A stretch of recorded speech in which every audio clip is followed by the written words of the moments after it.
Welcome back. I'm MyLinda Butterworth, and we're going to be reading some more from the Life and Adventures of Santa Claus by L. Frank Baum. Today, we begin with Chapter 11, How the First Stockings Were Hung by the Chimney. Are you ready? Here we go. When you remember that no child until Santa Claus began his travels had ever known the pleasure of possessing a toy, you will understand how joy crept into the homes of those who had been favored with a visit from the good man, and how they talked of him day by day in loving tones and were honestly grateful for his kindly deeds. It is true that great warriors and mighty kings and clever scholars of that day had often spoken of by people, but no one of them was so greatly beloved as Santa Claus, because none other was so unselfish as to devote himself to making others happy. For a generous deed lives longer than a great battle or a king's decree or a scholar's essay, because it spreads and it leaves a mark on all nature, and it endures through generations. The bargain made with Nook Prince changed the plans of Claus for a future time. For being able to use the reindeer on but one night of each year, he decided to devote all the other days to the manufacture of playthings, and on Christmas Eve, to carry them to the children of the world. But a year's work resulted in a vast accumulation of toys. So he resolved to build a new sledge that would be larger and stronger and better fitted for swift travel than that old clumsy one. His first act was to visit the Gnome King, with whom he made a bargain to exchange 3 drums, a trumpet, and 2 dolls for a pair of fine steel runners, and curled beautifully at the ends. For the Gnome King had children of his own, who, living in the hollows under the earth and mines and caverns, needed something to amuse themselves with.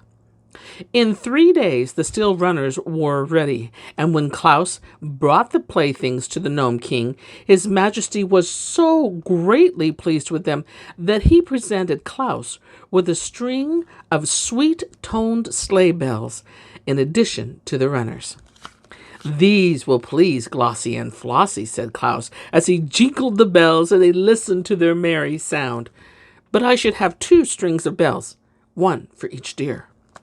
"Bring me another trumpet and a toy cat," replied the king, "and you shall have a 2nd string of bells like the first." "It's a bargain," cried Claus, and he went home again for the toys. The next sledge was carefully built, the Nooks bringing plenty of strong but thin boards to use in its construction. Claus made a high rounding dashboard to keep the snow cast behind and the fleet focus of the deer, and he made high sides to the platforms so that the many toys could be carried, and finally he mounted the sledge upon the slender steel runners made by the Gnome King. It was certainly a handsome sledge, and a big and roomy. Claus painted it a bright color, although no one was likely to see it during his midnight journeys, and when all was finished, he sent for Glossie and Flossie to come and take a look at it. The deer admired the sledge, but gravely declared it was too big and heavy for them to draw. "We might pull it over the snow, to be sure," said Glossie, "but we cannot pull it fast enough to enable us to visit the faraway cities and villages and return to the forest by daybreak." "Then I must add 2 more deer to my team," declared Claus after a moment's thought. The Nook Prince allowed you as many as 10. "Why not use them all?" asked Flossie. "Then we could speed like the lightning and leap to the highest roofs with ease." "A team of 10 reindeer," cried Claus delightfully. That will be splendid. Please return to the forest at once and select 8 other deer as like yourself as possible. And you must all eat of the casa plant to become strong, and the growly plant to become fleet of foot, and of the marbone plant that you may live long to accompany me on my long journeys. Likewise, it will be well for you to bathe in the pool of nates, which the lovely Queen Zerline declares will render you rarely beautiful. Should you perform these duties faithfully, there is no doubt that on the next Christmas Eve, my 10 reindeer will be the most powerful and beautiful steeds the world has ever seen. So Glossie and Flossie went to the forest to choose their mates, and Claus began to consider the question of a harness for them all. In the end, he called upon Peter Nook for assistance, for Peter's heart is as kind as his body is crooked, and he is remarkably shrewd as well. And Peter agreed to furnish strips of leather for the harnesses. The leather was cut from the skins of lions that had reached such an advanced age that they died naturally. And on one side was tawny hair, while the other side was cured to the softness of velvet by the deft Nooks. When Claus received these strips of leather, he sewed them neatly into a harness for the 10 reindeers, and it proved strong and serviceable and lasted him for many, many years.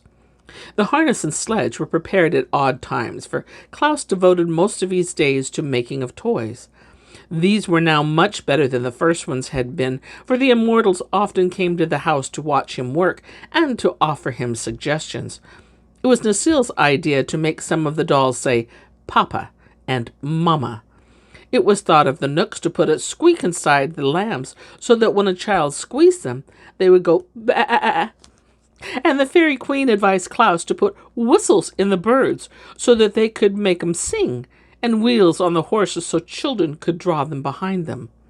Many animals perished in the forest from one cause or another, and their fur was brought to Claus, that he might cover it with some images of beasts he made for playthings. A merry Ryle suggested that Claus make a donkey with a nodding head, which he did, and afterwards found that it amused the little ones. Every day his toys collected and grew till he had a wonderful amount, and he learned so much from the immortals. When another Christmas Eve drew near, there was a monster load of beautiful gifts for the children, ready to be loaded into the big sledge. Claus filled 3 sacks to the brim and tucked every corner of the sledge full of toys besides. Then, at twilight, the 10 reindeer appeared, and Flossie introduced them all to Claus. They were Racer and Pacer, Reckless and Speckless, Fearless and Peerless, and Ready and Steady, who, with Glossie and Flossie, made up to 10, who have traversed the world these hundreds of years with their generous master. They were all exceedingly beautiful, with slim, slender limbs, spreading antlers, velvety dark eyes, and smooth coats of fawn color spotted with white. Claus loved them at once, and has loved them ever since, for they are loyal friends, and have rendered him priceless service. The new harness fitted them nicely, and soon they were all fastened to the sledge by twos, with Glossie and Flossie in the lead. These wore the strings of sleigh bells, and they were so delighted with the music they made that they kept prancing up and down to make the bells ring. Claus now seated himself in the sledge, drew a warm robe over his knees and his fur cap over his ears, and cracked his long whip as a signal to start. Instantly, the 10 leapt forward and were away like the wind, with jolly Claus laughed gleefully to see them run, and shouted his song in his big, hearty voice. With a ho-ho-ho and a ha-ha-ha and a ha-ha-ho-ho-hee. Now away we go o'er the frozen snow, as merry as we can be. There are many a joy in our load of toys, as many a child will know. We'll scatter them wide on our wild night ride o'er the crisp and sparkling snow. Now, it was on this same Christmas Eve that little Margot and her brother Dick and her cousins Ned and Sarah were visiting at Margot's house. They came in for making a snowman with their clothes damp, their mittens dripping, and their shoes and stockings wet through and through. They were not scolded, for Margot's mother knew the snow was melting, but they were sent early to bed that their clothes might be hung over chairs to dry. The shoes were placed on the red tiles of the hearth, where the heat from the hot embers would strike them, and the stockings were carefully hung in a row by the chimney directly over the fireplace. That was the reason Santa Claus noticed them when he came down the chimney that night, and all the household were fast asleep. He was in a tremendous hurry, and seeing the stockings all belonged to children, he quickly stuffed his toys into them and dashed up to the chimney again, appearing on the roof so suddenly that the reindeer were astonished by his agility. I wish they would all hang stockings, he thought, as he drove to the next chimney. It would save me a lot of time, and I could visit a lot more children before daybreak. With Margot and Dick and Ned and Sarah jumped out of bed the next morning and ran downstairs to get their stockings from the fireplace, they were filled with delight to find that they had toys from Santa Claus inside them. In fact, I think they found more presents in their stockings than any other children of that city had received, for Santa Claus was in a hurry and did not stop to count the toys. Of course, they told all their little friends about it, and of course, every one of them decided to hang his own stockings by the fireplace next Christmas Eve. Even Bessie Blithesome, who made a visit to that city with her father, the great Lord of Lords, heard the story from the children and hung her own pretty stockings by the chimney when she returned at Christmas time.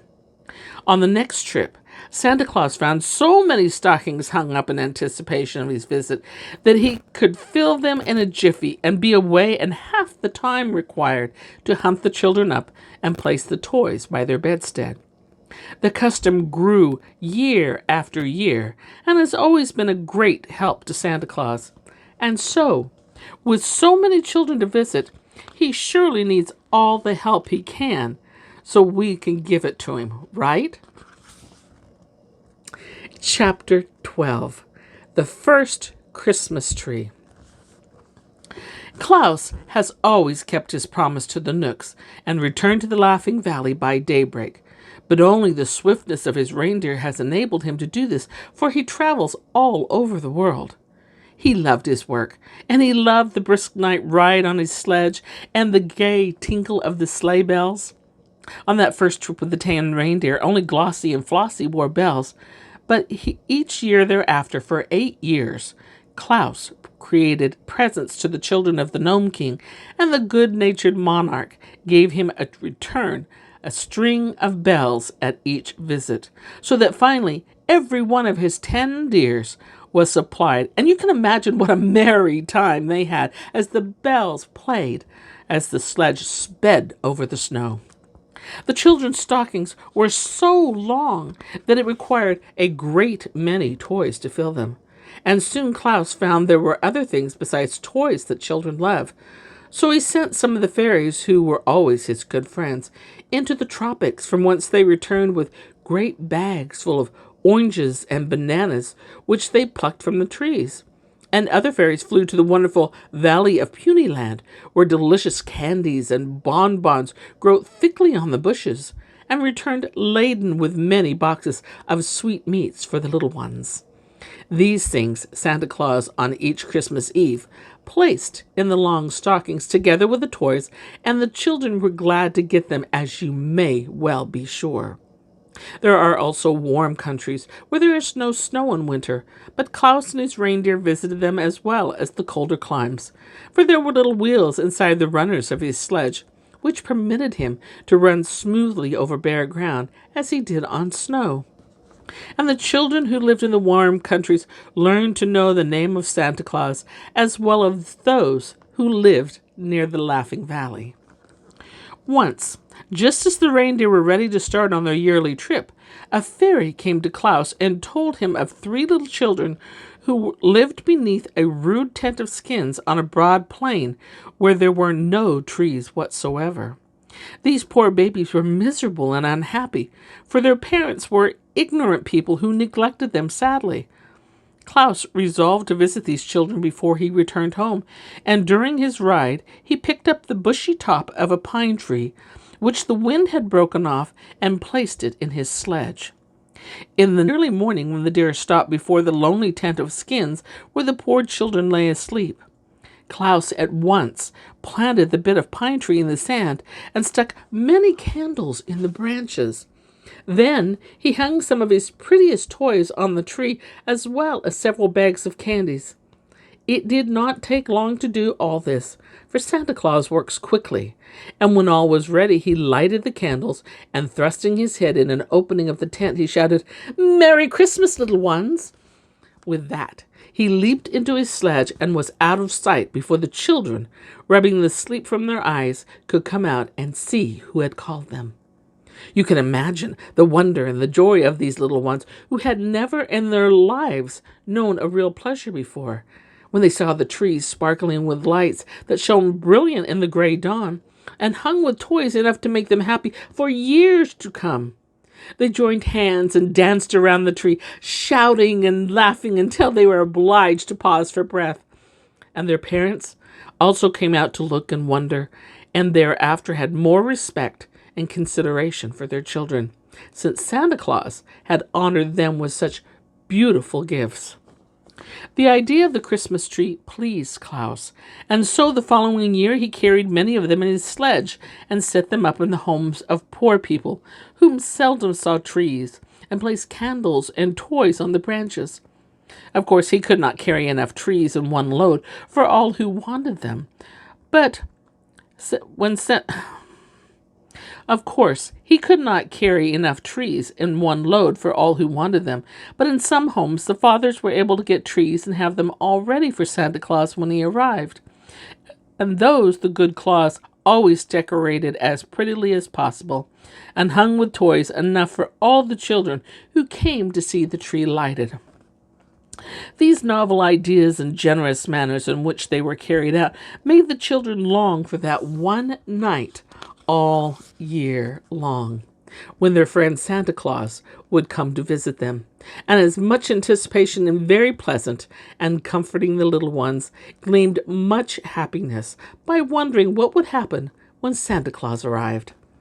Perhaps you remember that stern Baron Braun who once drove Santa Claus from his castle and forbade him to visit his children?